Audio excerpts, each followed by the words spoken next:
আলামিন আমাদেরকে এই মাজলিসের ভিতরে আসার তৌফিক দান করেছেন। আমরা সকলেই সেই মহান মনিবের দরবারে কালিমাতুশ শুকুর পড়ছি আলহামদুলিল্লাহ। Today I will discuss about the fashion. Fashion is very important for our life. কারণ হাদিস শরীফের ভিতরে আসছে আল্লাহর হাবিব সাল্লাল্লাহু আলাইহি ওয়াসাল্লাম বলেছেন, ওমা আ'তিয়া আহাদুন আতাআন খায়রান ওয়া আওসা মিনাস সাবর।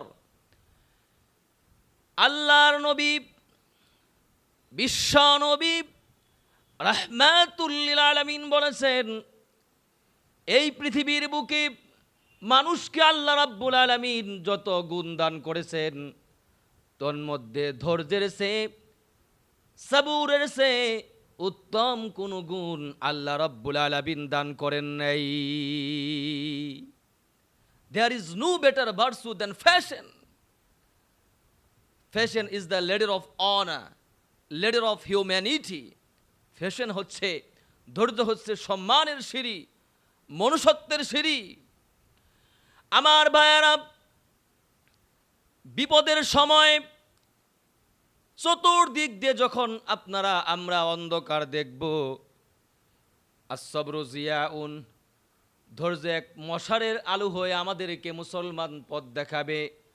আমরা যদি সেই পথে চলতে পারি, আল্লাহ রাব্বুল আলামিন এমন কিছু জিনিস আমাদেরকে দান করবেন যা সারা জীবন তপস্যা করেও আমরা পেতাম না।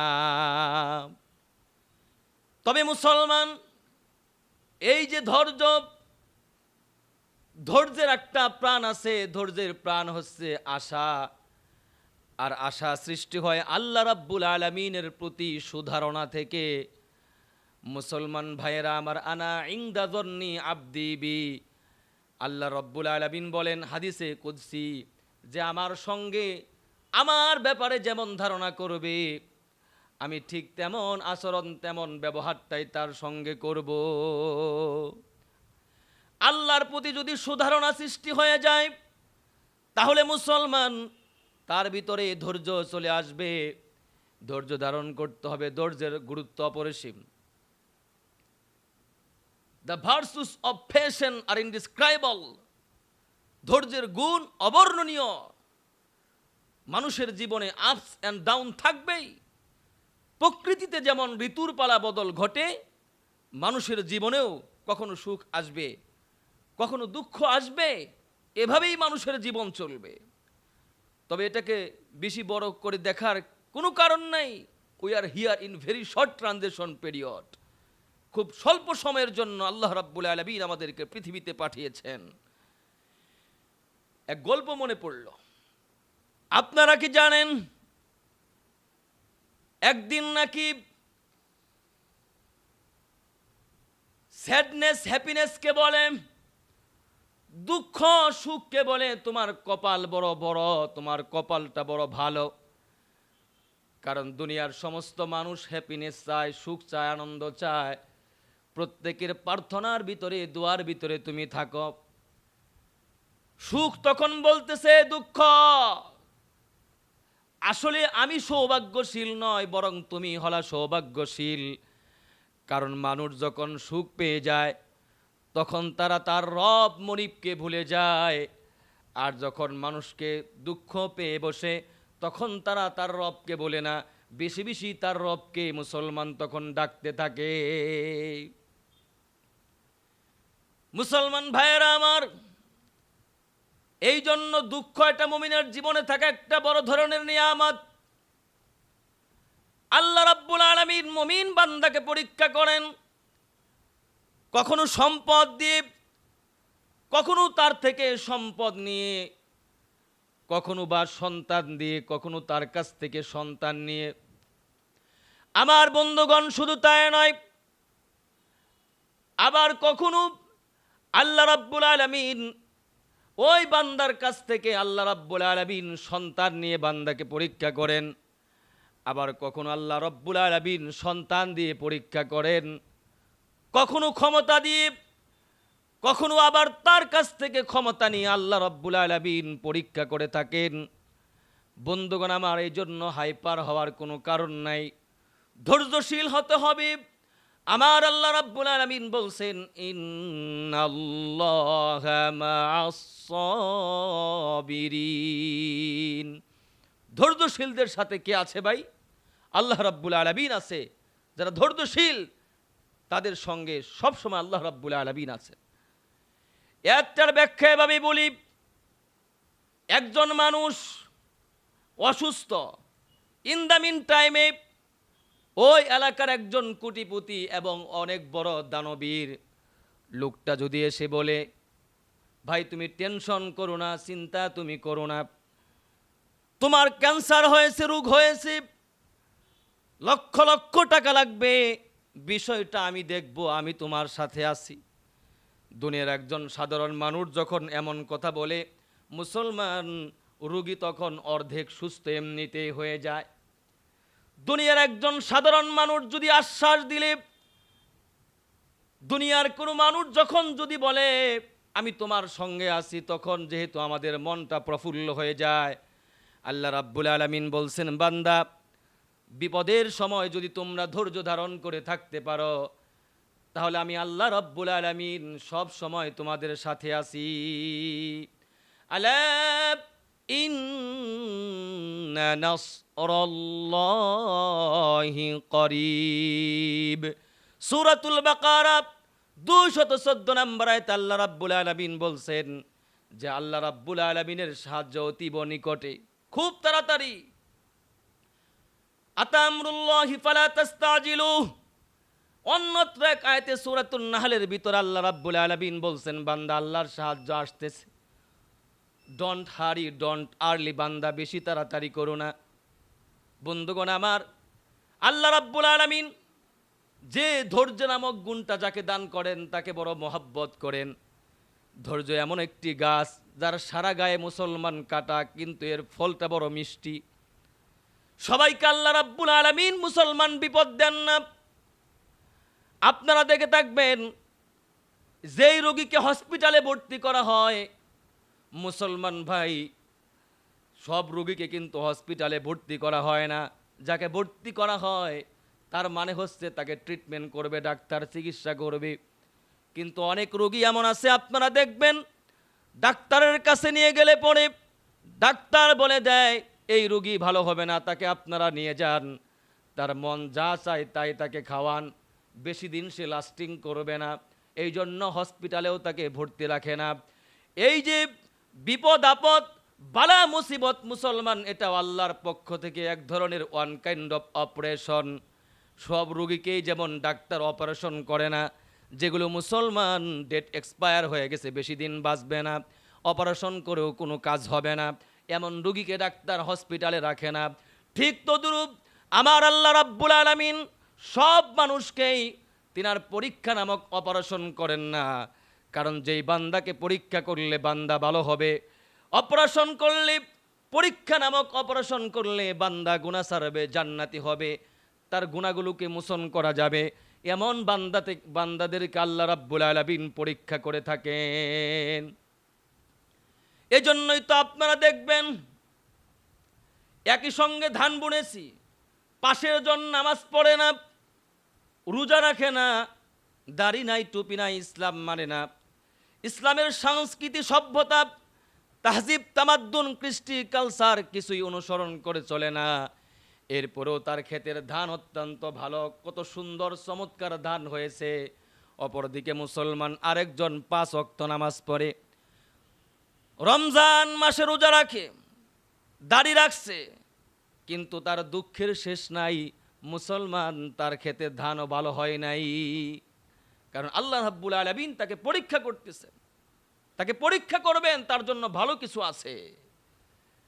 আমার ভাইয়ারা, এই জন্য আসুন, বিপদে যখন আমরা পড়ে যাব, আপনি যখন দেখবেন বিপদের কারণে, আপনি যখন দেখবেন আপনার বাবা আপনার উপর জুলুম করতেছে, নির্যাতন করতেছে, আপনি চিন্তা করবেন হযরত ইব্রাহিম আলাইহিস সালাতু ওয়াস সালামের কথা।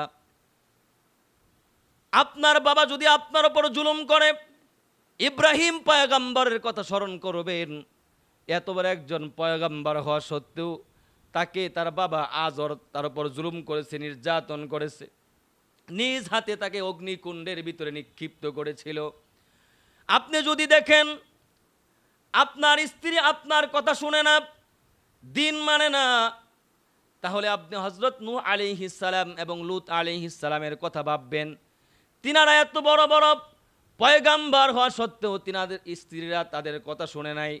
মুসলমান, এখান থেকে আমরা ধৈর্য ধারণ করতে পারবো।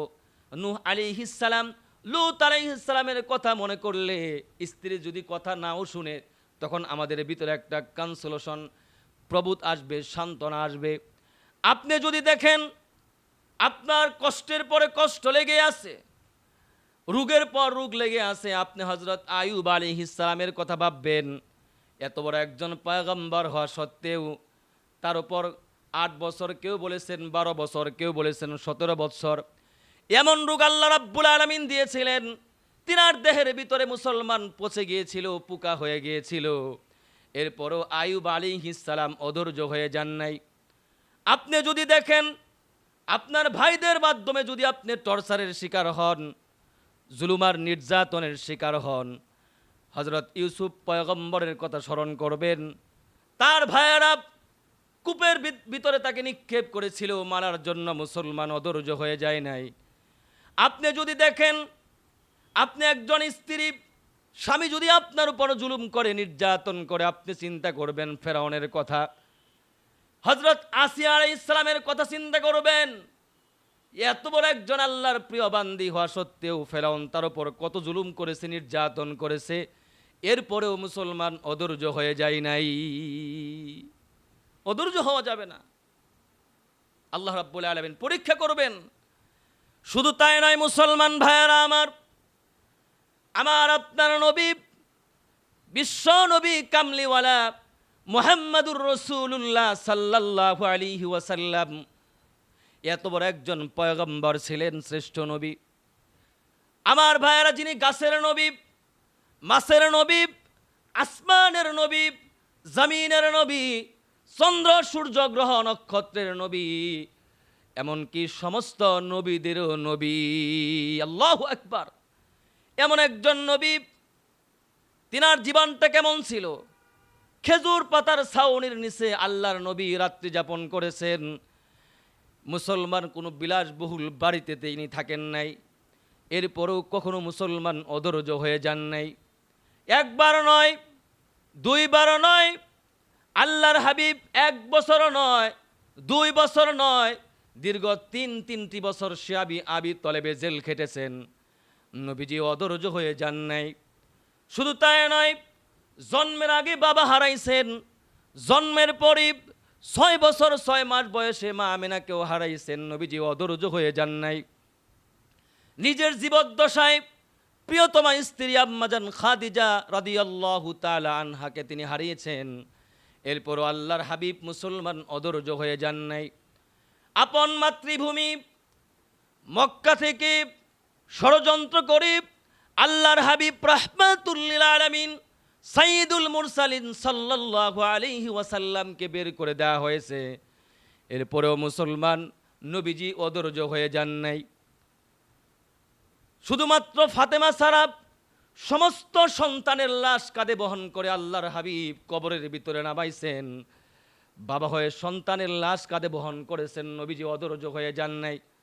অভিশপ্ত ইহুদিরা আল্লাহর হাবিব রাহমাতুল লিল আলামিন সাইয়্যিদুল মুরসালিন নবী মুহাম্মাদুর রাসূলুল্লাহ সাল্লাল্লাহু আলাইহি ওয়াসাল্লামকে মুসলমান ভাইরা আমার বিষ মিক্স করে দুধের সঙ্গে বিষ মিশিয়ে খাইয়ে আল্লাহর নবীকে হত্যার চেষ্টা করেছিল। আল্লাহর হাবিব অধৈর্য হয়ে যান নাই।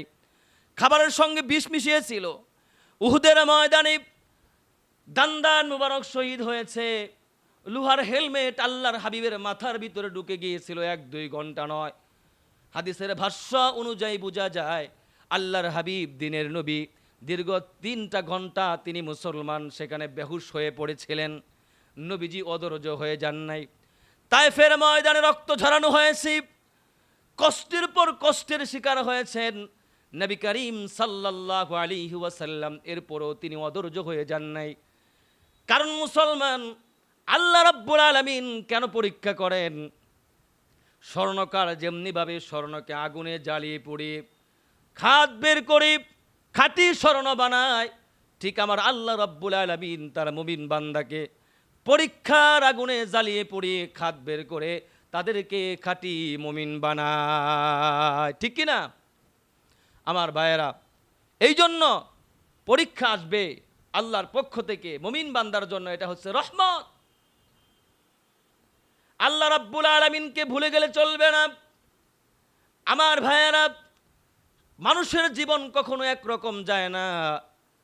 পাখি যখন জীবিত থাকে পিপিলিকাকে খেয়ে ফেলে, আবার এই পাখি যখন মারা যায় পিপিলিকা মুসলমান পাখিকে খেয়ে ফেলে।